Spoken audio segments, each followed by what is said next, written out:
Hello friend, हरे कृष्णा। केमती अच्छा आप समस्ते। मु डाली रेसिपी नहीं कि आसी देखो। डाली तेल पकईकि पंचफुटन पकई देछि, शुखला लंका 3टा पकई देछि, भृसंगा पत्र, तापर टमाटो को करदेछि। मु बिना पियाज रसुण करछि तो तापर एठी मु चुई आलू अमृतभंडा डाली को सिझेई देइथिली।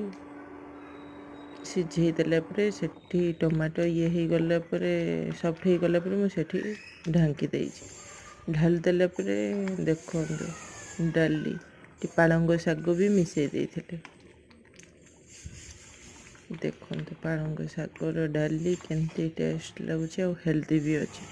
आयरन भी भल। जो मैंने पालंग शाग पसंद करना डाली आकार देले भी भल। देखो मोर हो गले डाली डाली पर देखो डाली